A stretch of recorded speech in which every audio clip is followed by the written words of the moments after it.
So, hello, fellow Earthlings. This is Earthling 6455463728.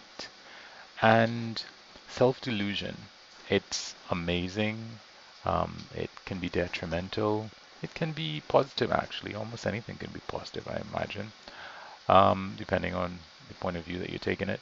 But I had an experience that was, to me, like a master class in self-delusion. It wasn't a major thing, but it was just amazing to see this thing happen right in front of my very eyes. So I have a supplement that I take every day. I give it to my uncle who has dementia, and I want to make sure that he has as much good stuff as possible so he can be healthy. And, we can see if that helps him or anything. And I had been listening to videos and I heard how this particular supplement, what can happen is that other food stuff like it the heat can make it go bad. So I thought, oh, that's interesting. So I went and I looked at the what the supplement said on the box, and it said you should not keep this in any situation above X degrees. So let's say above 25 degrees Celsius or whatever Fahrenheit that is. And I put it in the refrigerator because I went on Google and I looked at what the temperature was that day, and it was above 25 degrees Celsius, let's say. And I was like, oh, that's annoying. And it was that temperature for the entire day and every day in the past and in the future, for the immediate future. And I was like, oh wow. And I've been having this thing in this heat. That's awful. So I decided there is no other place to put this thing but in the refrigerator. And I put it in there. And then someone, another family member, was complaining, hey, look, why is this thing in the refrigerator? So I called the family member that I'm talking about now, and I said, hey, come over here. What is the ambient temperature here according to this weather report? And they looked at it and they saw, oh, it's above 25 degrees Celsius. Okay. Every single day. And then I was like, okay, great. Look at what's written on the side of this supplement bottle. And they're like, oh, okay. So it says don't keep it um, at any temperature above 25 degrees Celsius. And I was like, yeah, that's basically why it's in the refrigerator. So at this point, family member um, Jay, let's say family member Jay, is like, you know what? We have a thermometer. It's hanging in the kitchen. Let's go take a look. So I said, yeah, let's go take a look. I felt a little twinge that, maybe I might be wrong. I might look like the fool or whatever, but this is what the forecast was. And we don't really use AC, so it was not going to be like that. Yeah. So anyway, um, we go take a look at the thermometer that's hanging in the kitchen. So when we go in and take a look at this thing, I'm like, hey, come over to the light. Let's go to the doorway so we can see this thing properly. And we went over to the doorway, and I am not saying what I see, but I'm seeing that it's way above 25 degrees Celsius, for example. That's not the actual temperature, but I'm just saying. So I'm just waiting for them to read out the number to me of what I'm seeing. And I'm like waiting and waiting and waiting, and they're like, it is not 32 degrees Celsius. And I'm like, nobody said that it was. It is not 32 degrees Celsius. I'm like, why do you keep saying that? If that's what the thing says, that's what it is. Do you have some kind of internal thermometer that I don't know about that can determine what the temperature is? Then why are we using this? Let's, we can take you can make millions of dollars figuring out temperatures without any sophisticated equipment like a thermometer. So, family members like, yeah, it can't be that hot. So after a while, they were like, you know what? It's 20, let's say 26 degrees Celsius. And I'm like, wait a minute. We just looked at the weather forecast and we saw what the temperature was, right? Then we looked at this thermometer and we saw that it was even higher than that.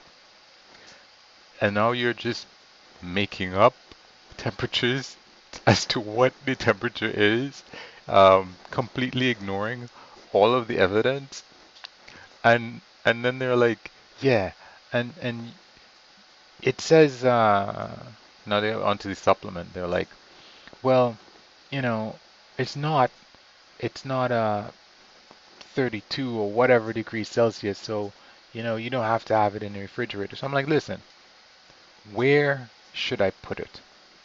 All right, in the refrigerator, it's a lot colder than the upper limit that they say.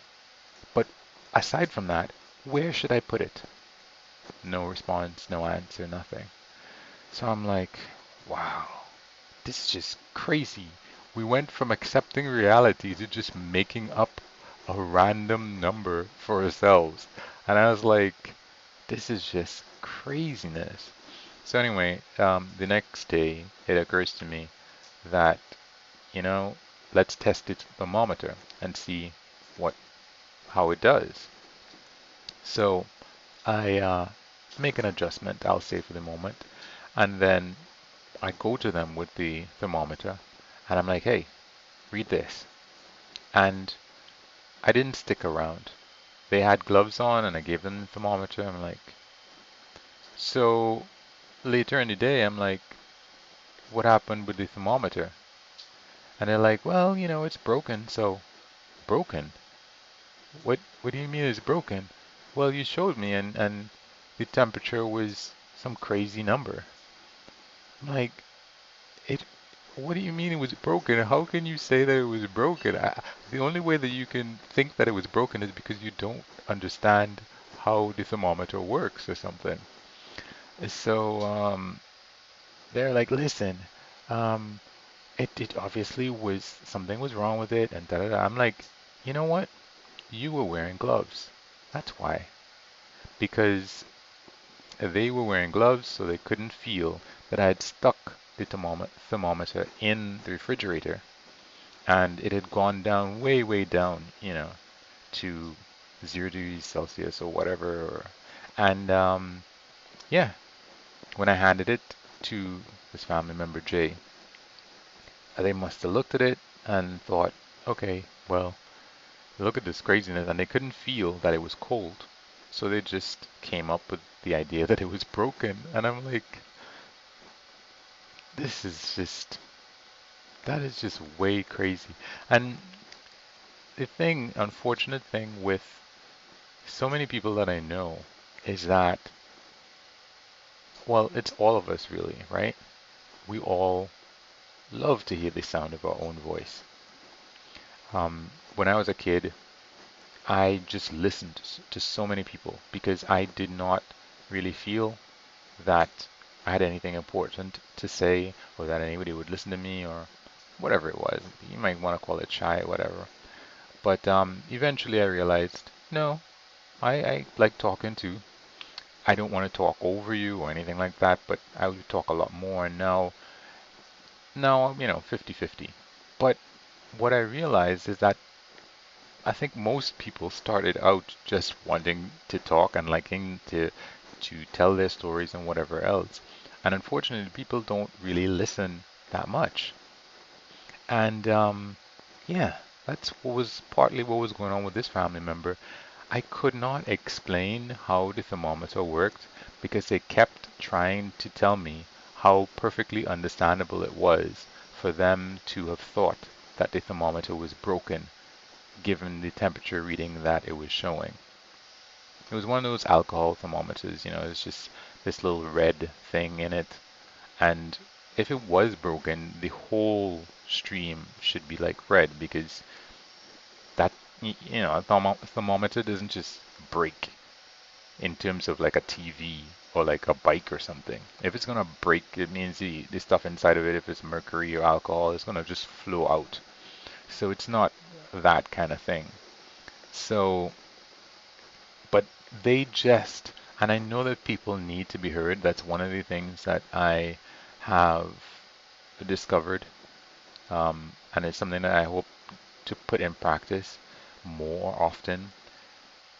A lot of times in a conversation, what can happen is if it's a good conversation, one person talks, the next person listens, hears, makes an adjustment to what they want to talk about, or they come up with something to say based on what the last person said. And you go back and forth like that, like a tennis match or any other game. One person does it, then the next person talks, and the next person, and the conversation evolves. What happens if the conversation is not good is one person says one thing, the other person says something different. The first person says what they were saying before in a different way, and the other person says what they were saying before using a slightly different word. And people are just talking to each other and nobody's absorbing from the other person. And that's what was happening with my family member. They just repeated over and over how understandable it was for them to think that the thermometer was broken. They didn't, the stuff that happened before the previous day where they just made up a number for what the temperature was, we didn't get into that. But yeah, it was just it was just crazy. I'm like, at the end of it, I came to the thing where I was like, listen, if you don't know how the thermometer works, you just try to say, yeah, I don't know how it works. Let me hear how does it work?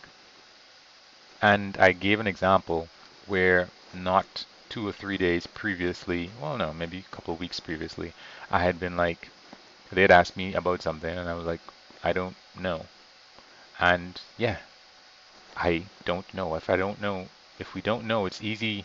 It's not easy. It's a hit to our pride to simply say, I don't know, or I don't understand. Could you repeat that for me, please? Or, ask a question to something where you about what you're confused about.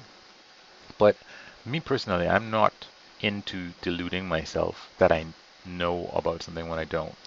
It can happen anyway, but if I know that it's happening, if I'm aware that it's happening, let me ask questions and figure out what is going wrong in my head about how I think it's working. Um, yeah, I just thought that that was a crazy, and that kind of thing happens with family, it happens with friends, it happens with whatever, and I'm like, I don't know. I'm sure it happens with me, but I would probably need to meet somebody who's a better listener. I don't know if I'm the best listener in the world, but I think that having that kind of attitude and belief where I don't know that I'm the best, I'm not sure, that uncertainty usually might indicate that I'm probably a better listener than most people that I know. Um, Even though, again, it's just an indication, I might be horrible at it, but usually when somebody's kind of humble that way, it probably is a good sign. Um, and I'm using it as a good sign to brag. But yeah, I thought that that was interesting. I don't know exactly what to title this one, but the anatomy of a self-delusion. I don't know. Anyway, Thanks for listening. Have a good one. Peace.